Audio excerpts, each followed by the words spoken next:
Hello, my name is Charles Chatmon, and welcome to Authors in Focus. We have two guests today, Wisdom Sikora and author Michael McGrew. Wisdom Sikora is a spoken word artist. There we go. She is a self-professed showman. Wisdom delivers a poem like a diva delivers a song. We're going to find more about her and her new book, Wisdom, an anthology of collected writings. Michael McGrew is from South Los Angeles. He is the author of My Kind of Girl and his new book, Taking Losses. And we're also going to find out about what he likes to do in his spare time, also starting a movement for authors all over. So we'd like to welcome both of you to Authors in Focus. Welcome. Thanks for having us. Thanks for having us. So let's start with you, Wisdom. How long have you been a spoken word artist? I've been a professional spoken word artist for about 9 years. I would say that. It's when I started doing shows in my home city, Anchorage, Alaska, in 2002. Did my very first show. My stage is called Speakeasy, and from that point, I started bringing artists in and basically starting a movement in my city with spoken word, just to tag on to what's going on nationally with spoken word. Okay, Michael, what is your story? Well, professionally, I've been writing for 2 years now. I released My Kind of Girl 2008. Between 2008 and mid-2009, I sold over 5,000 copies. Made a tremendous amount of money my first year, but also made a tremendous amount of mistakes as well. Since then, I've started my own company, Legacy Publishing Group, and actually signing my first 2 authors this month. And we're definitely, promoting adult literacy and women's empowerment. And since I've discovered my niche and my market, and I've discovered my profession, it's definitely, doors are opening. And I'm glad to be here in Los Angeles promoting adult literacy because, of course, we all know that literacy and reading builds better communications. And that's Now, you grew up in the south side of Los Angeles. Can you tell us a little bit about your experiences growing up here and how it's shaped you as an author? I've being a child of public schooling, I really took advantage of that. Well, I didn't take advantage of the education process. I was a mischievous child, to be, at a youth. Yeah. Don't let the smile fool you, But, one thing I do say is I've never missed a day's lesson in life. And I've learned a lot, from my community.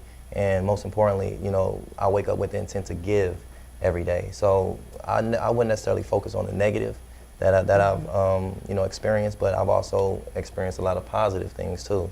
So that's one thing that I choose to promote, and that's positive, energy. Absolutely. And Wisdom, what were your experiences growing up? Well, actually, I'm from South Central LA, and I now reside in South Central Alaska, so I see it's full circle. You love South Central. South Central is South Central. But my experiences were, I had good experiences. The classroom started at home. My mom was my first English teacher, so language was always utmost, priority for me. But I do definitely remember a difference in the two areas, going from California to Alaska, and having the experience of being feeling important, and not having had that experience before I left California, but then getting into a broader scope of living, pretty much, and then still having my connection with cousins and stuff back home, and coming back in summers, realizing that in one place I'm allowed to do everything, and another place there are limits, right? So I realized that that's the place. It's not the people, So that's the experience that I remember. Did you experience culture shock when you first moved to Alaska? Yes and no. Culture shock is the fact that I didn't recognize anybody, my family, pretty much, but. Culture shock, like most people think, no, because there is a huge population of blacks in Alaska, and so people are people wherever you go. So it was culture shock, and just being that there was no family there, but my aunt was my girlfriend's aunt. Was the same attitudes, and a crazy uncle, and then crazy cousins, and it's just outlandish mothers all over the place. So it was the same kind of family. It was just being without my family. That was the biggest thing for me. Okay, Mike, your experience with BET, it led you to writing scripts. Yeah. And so what else did you do for the network? Well, I was a lighting technician. I've worked on numerous shows such as LA Live, Live from LA, the year '99, Sprite Night, couple comic views, teen summits, and in that environment, it gave me the opportunity to see how hard work pays. You know, coming from, you know, my community, you know, we had outside influences such as, you know, drug dealers and you know, pimps and, you know, just the typical urban tale. But that opportunity, his name is Frank James, I still thank him to this day, and he gave me the opportunity to see the other side of entertainment and other outside sources in the industry. So that 2 years working in BET actually shaped my perception of success and diligence and hard work. You know, I took up a hobby of script writing, but as far as, I've always been a good storyteller, you know, but as far as taking it, you know, professionally and putting it down on paper, you know, it's been about 2 years, but I really accredit that particular time in my life, you know, as far as there is something better in life outside of just, you know, urban trade, pretty much. So true. You know, I love stories about moving from one side of the country to the other or to a totally different area. I moved from California to Atlanta, lived there for 6 years, had culture shock. What prompted you to move to Alaska? Actually, my mother moved us after the passing of my father. So it was her desire to raise her children in a different way. You know, the things that were relevant then are relevant now, and it's really, you know, it's the onus is on the person to get over those things. And so she took it upon herself to, you know, look for that road and to give it to us. So that's pretty much how it came about. I didn't do it because I don't know if I would have thought of Alaska myself. Okay, so you moved when you were very young. This wasn't a self-motivated But then by move. the same token, it's really the only place I really feel at home when I get That's there. great. That's awesome. There's a It is. definite peace in Alaska.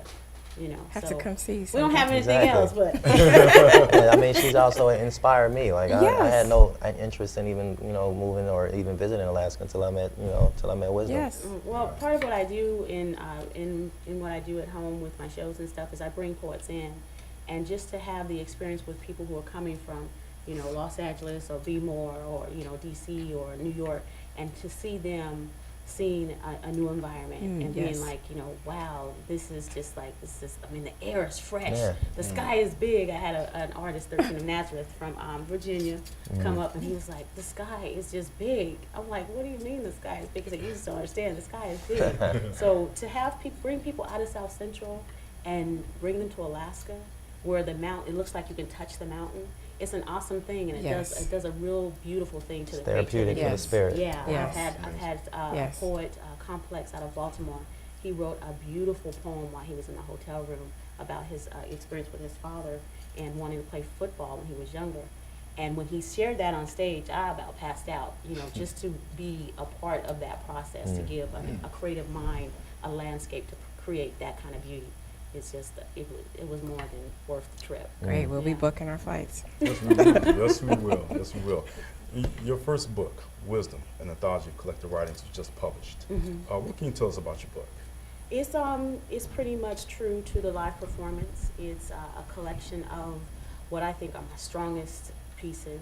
I write what I say is life poetry. I write my experience as a woman, as a black woman, as a human being. So it's I write the human condition. It's probably more of a story than it is your standard poem. A poem for me might be 3-4 pages long. I call them epics. So yeah, Okay. and a good poem for me has a definite beginning, middle, and end. So you have the start of the story, the climax of it, and then its ending. Okay. Great. Well, even though we introduced My Kind of Girl, Mhm. and you can talk about that in the minutes we have left. Taking Losses is coming out, Oh yeah. so let's talk about that. Well, Taking Losses is, first of all, I begin my stories, or I start to develop my stories in my mind, and I usually let them sit and marinate for about 2 to 3 months in its entirety before I begin to write. And I started with the title. Taking Losses is the title. Actually, I had this title before I thought of My Kind of Girl, which is my debut novel, but the name, I started with the name Nikki Green. And from there, you know, I wanted to attack a lot of issues that goes on in our communities. So pretty much, Nikki Green, he lives a lifestyle that he doesn't particularly care for, but he actually aspired to be who he began when he was when he was a teenager. But once he got involved in his lifestyle, he found that it took away from what was most important to him, and that's his family. a lot of time on the road, and he couldn't really spend too much time with his family. So over a course of years, he decided to separate himself completely from that lifestyle, but it took a lot of time to tie up loose ends. And when he finally got the chance to separate himself completely after being saved and finding, you know, the Lord Savior Jesus Christ, he ultimately became a victim of his previous lifestyle. It's a story that takes place in Chicago, but it moves to New York. And I also include his family. I write chapters from his wife's perspective and his 12-year-old daughter's perspective. So while he's in, he actually winds up going to prison for 10 years, and that gave me an opportunity to elaborate and discuss, you know, single-parent households and the separation between the father and the mother and how it affects, you know, a teenage daughter.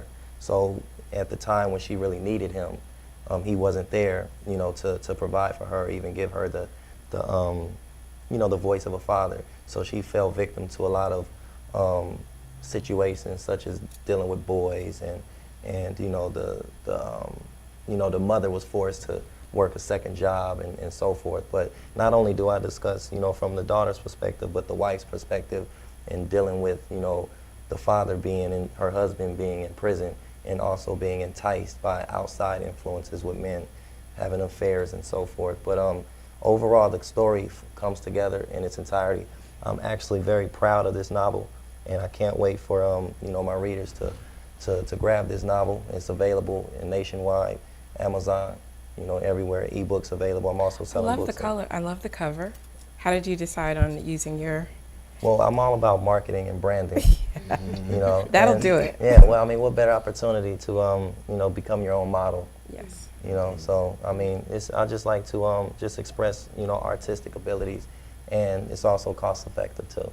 Exactly. Where- Where can we find your book? You can find my book on my website, mynameiswisdom.com. And the links are there for it, right through via PayPal. Yeah. Okay. And Mike, you have a website? Yeah, actually, legacypublishing.com.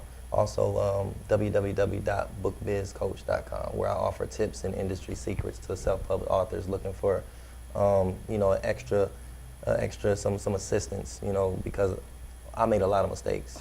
And in my past, you know, I didn't really get too much assistance from my fellow authors or people I looked up to. So now that I've obtained the knowledge that I seek before, now I offer it for free.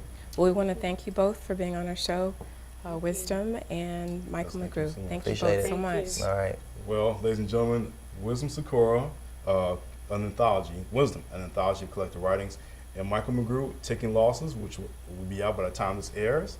Also, you can check out My Kind of Girl. Definitely. Product placement, there you go.